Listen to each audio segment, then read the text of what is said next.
Hello everyone, my name is Min and I am your dead DM. You know, I say that in nearly every video, but why? What does dead DM mean? Well, dead is referring to my sona. My sona is part of my interpretation of Romanian strigoi. I really enjoy the concept of just nightmare creatures that can incorporate any form of horror.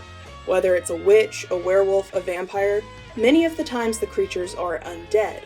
So my character is ambiguously undead, and DM is short for Dungeon Master. You see, tabletop role-playing games are one of my favorite things in the world. It's my favorite pastime, and every game is run by a game or dungeon master. The person acting as game master is about the equivalent of coding in a video game. They run the story, the NPCs, the battle mechanics. They wield the rules and craft the story. And I love DMing. I love creating a world for my players and running a story. So I was thinking, while on spring break, what kind of content I could churn out and push that part of my brand. And then it hit me. Why not turn friends, YouTubers, mutuals into D&D characters? Since every DM knows a dragon, I figured it would be fun to start with Junkie. I'ma be completely honest, Junk, if you're watching this, part of why I chose you first is because it seemed like a really easy place to start.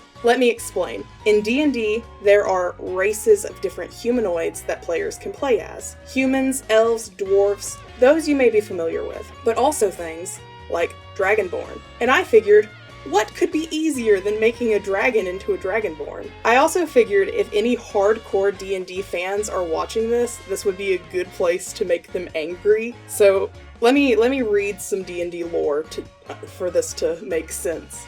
Proud Dragon Kin. Dragonborn look very much like dragons, standing erect in humanoid form, though they lack wings or a tail. The first Dragonborn had scales of vibrant hues, matching the colors of their dragon kin, but generations of inbreeding have created more uniform appearances. Their small, fine scales are usually brass or bronze in color, sometimes ranging to scarlet, rust, gold, copper, or green. They are tall and strongly built, often standing close to 6.5 feet tall and weighing 300 pounds or more. Their hands and feet are smiting, talon-like claw... smiting? I hope I read that right.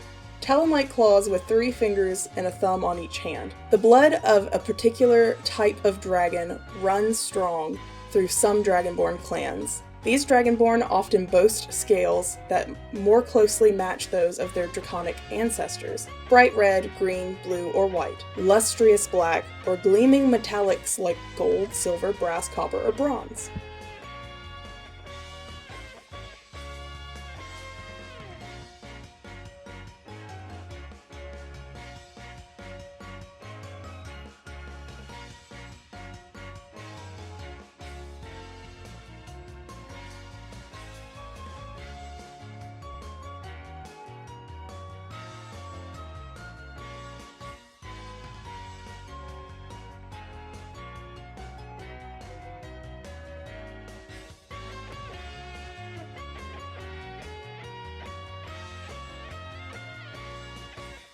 So my D&D group read that lore and instantly threw part of it out the window. In our campaign, Dragonborn sometimes have tails, and they come in a great variety of colors, including some, like my friend's character, Micah, who is mostly silver with brass scales. You can follow her on Twitter or Instagram, linked down below. All of her characters are beautiful. Or even my character Isra, when he disguises himself as a Dragonborn, he makes himself bronze with black scales. We do this because it's more fun from an RP and character design position. And if it makes the game more fun for us, then there's no reason to stick that hard to the lore. So in this interpretation of Junkie, I would have him as predominantly a red chromatic dragon as far as the scales come. Those get a fire cone breath weapon, but he also has some golden scales, and the element for gold is also a cone of fire, so it works really well.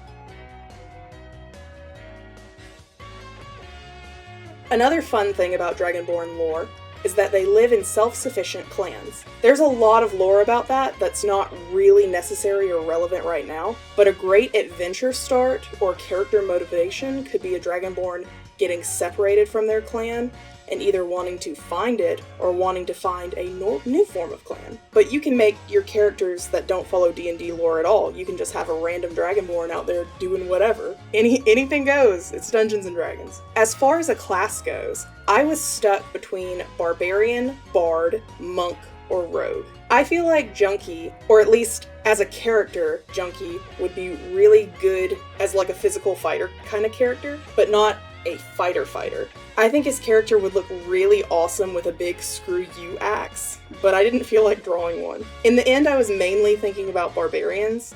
Honestly, the only real reason I think about a barbarian when it comes to D&D, when it comes to Junkie, is because the battle mechanics. We have a half Dragonborn barbarian in our party that every time he rages, flames just shoot off his body, and it's awesome. So honestly, that's the main reason. That's the main reason I imagine Junkie as a barbarian, because I can just see in the middle of battle holding a giant axe, just and flames shoot off everywhere. That's awesome. There's not another reason. But I did, in the end, try and keep the design rather class ambiguous. So feel free to let me know what class you think this design of Junkie could be.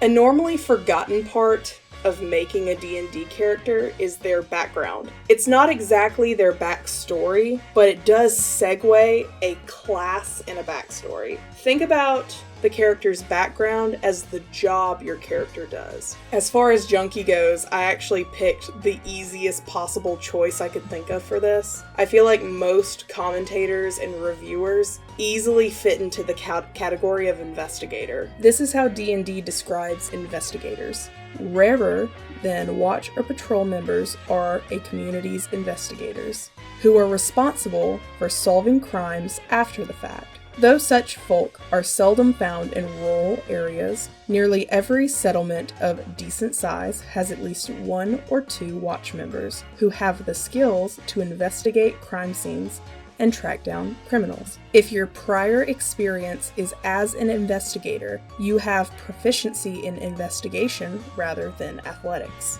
So yeah, a red gold Dragonborn barbarian investigator. That's how I would interpret Junkie into D&D if I were to make a character sheet for him. So, if you enjoyed this video, I hope you enjoyed this video. If you did, I would really appreciate it if you let me know. And if you are familiar with D&D, I would also appreciate if you let me know what you would have done. I think it'd be an interesting conversation. Feel free to suggest other YouTubers you would like to see me convert over. And until the next one, remember to like, comment, and subscribe, and I hope you have a wonderful day.